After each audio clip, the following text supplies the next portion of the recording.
Hey Opie, we're here to do an update. How old are you now, Opus? Opus is 7 months. Um, but yeah, I just wanted to. Don't hear anything. I got some bath water going. But I just want to talk about, traumatic upbringings and going no contact with people and um, recent things that have happened. So, you guys know, if you've been here long enough, you guys know my story. My family, very traumatic upbringing, very tumultuous. I was like the scapegoat in a narcissistic family dynamic. Um, I was always the one being kicked out, being blamed for everything. Yes, my reactions were crazy. But recently, in the last 5 years, I have cut all ties with my whole family. And not because I hate them, not because I don't want a relationship, not because I don't love them. It's solely to preserve what little peace and sanity I have left, to preserve it so I can be a mom to my own children, which I am barely that. I'm going to just put that out there. I'm not speaking from a place of a high horse. I'm not like coming at this as like I'm better than all of you, so fuck you guys. I'm not coming at this of like, I'm not approaching this situation lightly. I'm not, I have no anger or like resentment. I have forgiven everybody for my childhood. I have moved past my childhood. And that's what my sister and a lot of people misconstrued. They instead of listening to me, what I was saying, they just assumed that I was still mad about my childhood. And I was still, that was the reason why I wasn't talking to anybody. But that's not true. See, I have forgiven people. And when you forgive people who have not healed or done any work within themselves or like taken any action to change their lives or their situation or how they react to things or how they handle things, like there's only so much one person can do, and there's only so much you can give to that type of relationship before you have to cut that off in self-preservation. I'm a mother to a teenage daughter. I have a son, but he does not live with me and has not lived with me since he was 6. He lives with his dad in Alaska, but I'm still very much involved in his life. I talk to him, all that kind of stuff. So I'm trying to be the best parent I can be to my kids. And when I'm around my family, where they haven't changed and they're still dealing with their own issues in the best ways that they know how. Again, I'm not shaming anybody. I'm not coming at this from like I am judging anybody. I am solely doing what is best for me and my kids. Opus, it's okay. So, recently sorry, my cat is making that shake. Recently, I've not talked to my mother in at least 5 years. And the main reason is because she can't understand why I don't want any involvement with the person who sexually abused me when I was a kid, which is my brother. She has always kind of like made excuses for him and taken his, like, she let him live with us when we were teenagers, when he wasn't allowed to be around us till we were 18. She let him move in with us right as we were all hitting puberty. And he tried to reoffend with me. And it traumatized me because she didn't like step in and block me from that. And she went through a similar situation with her own mother and her own brother. So, like, if you don't do the work to heal yourself and, like, look at you and, like, why you react to things and, like, how you can be a better person, how you can cope better. If you don't do that inner work, you will end up like abusing the people the way you were abused, unintentionally. Like, I don't think any of this was intentional, but like the way my mother coped, and this is from my perspective, it might be totally wrong, it might be totally different from her perspective, but I was a child going through this, you know?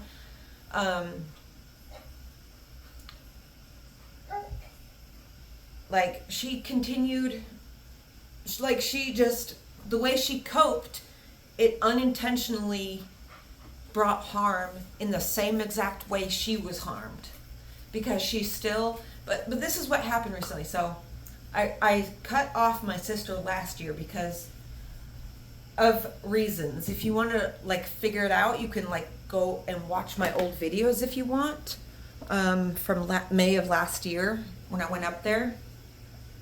Oh, if you hear anything, I am running a bath. I don't know if I said that, but she, like, I told her to not contact me.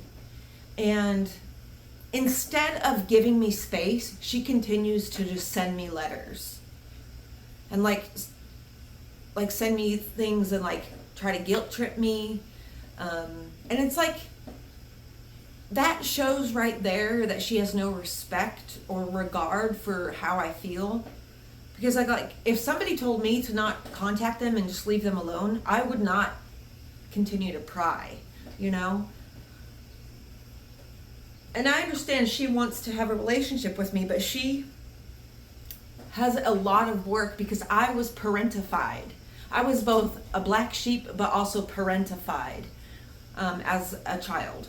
So I was always like put in charge of my little sister. Like, take care of her, look out for her. And I felt this immense responsibility to do so because my mother was so, at the time, unfit and couldn't take care of us properly, that I felt responsible for my little sister. And so a lot of the feelings that my little sister holds towards me, it's like, from my perspective, it feels like those feelings should be for our mother, because she's constantly bringing up, like, every time I try to talk to her about our trauma, she is constantly like excusing my mother's behavior or saying this is why she did this and this is this and this is why. It's like, I understand that, but as somebody who has went through a similar situation and reacted differently with zero support system, like, you know what I mean? Like, my sister doesn't get it because she's not a mom. She's not had children and went through the same experiences I do. And my mother also called me out of the blue last week, which caught me off guard. And that was after she had left comments saying that, denying any wrongdoing in my life and, like, acting totally oblivious. And again, when I brought up to her the reasons why I don't want to have contact with her, she still just made excuses. She just made excuses for why my brother lives with her and oh, he helps me, blah, blah, blah. It's just like, that's your answer. I don't want a relationship with somebody who has a relationship with the person who abused me and abused my sister and abused my niece, and takes advantage of my mother and always has, and has put our entire family in fucked up situations. Like, I don't have to forgive. I don't have to forgive him, and I don't have to allow him in my life. And I'm sick of, like, people trying to make me feel bad about that, trying to force their way into my life and into my peace and into my happiness. Like, I told my mother I was open to a conversation. Like, I talked to her when she called. I didn't just hang up on her. But, like, I didn't tell her any details about my life. Like, because I already know. Even though she says she won't tell my brother things about me, that's just the way she is. Like, she just talks, like, you know what I mean? Some people, they have so much of nothing going on in their own life that they talk about other people. And so nothing has ever been like off limits to talk about in my family. Like my mom has always, brought up the struggles of each of us. And so I told her, I said, I'm open to a relationship if you don't ever talk about me with my brother, because I don't want him to know details about me, and I have that right. And I doubt she is going to, I doubt that's going to happen. So I'm just going to keep my distance. Like, I don't like people to I don't like when people try to guilt trip me into relationships that I don't want. Like, y'all were never there for me. Every time I went through something hard, I had to go through it alone. I never could call any of y'all. And like, now you guys want to be a part of my life? Like, for what? Why? It makes no sense, and there's no logical reason. So yeah. But other than that, things have been going good. I'm just focusing on the garden, focusing on myself, my daughter. It's Allison's first prom she's going to get to go to. Her boyfriend is a junior and invited her. So we went out prom dress shopping today, couldn't find one. And the ones we did like, they were like freaking so expensive. Like, who has almost $1,000 to spend on a prom dress? Not me. But yeah. I've been messing around with some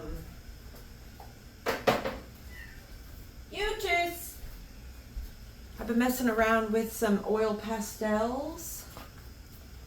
And recently, I have all these little boxes, these little match boxes from when they're full of little teeny tiny shells I collected from Folly and Myrtle Beach and Destin, Florida.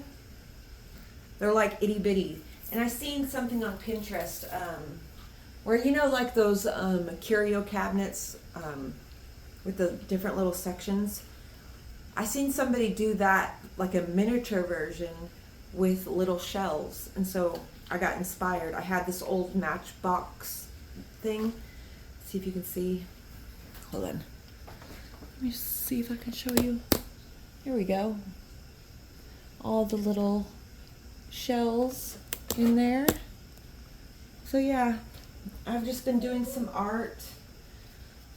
This is my 2 plant. These are all my seeds that I've been like going through and planting, and here and there. We've got peanuts. We've got lots of stuff. Zinnias. Tomatoes. Corn. Lots of tomatoes. Lots of vegetables. Gourds. Lots of different corns. These seeds from the dollar store. These always germinate for me. They're like 50 cents a pack. And also I found these at the dollar store too. They always germinate for me as well. These Ford Hook Farm heirloom seeds, which is really great because these are like $1 something at the dollar store, and these same seed packets at Lowe's are like $3. So I would always suggest going to your dollar store to look for seeds if you're on a budget for gardening, because they always have great prices, and they always have usually stuff that's like local to you, that's going to do good in your area, and that's going to, germinate and all that. But yeah, I'm just checking in, telling you guys how I'm doing. If you have anything to add, any advice on how I should approach this very tender topic of my family, let me know. I would love some advice if y'all are going through that. I know some of you are in similar situations with your family. Let me know how you are dealing with it, and I will talk to you guys again soon. Bye.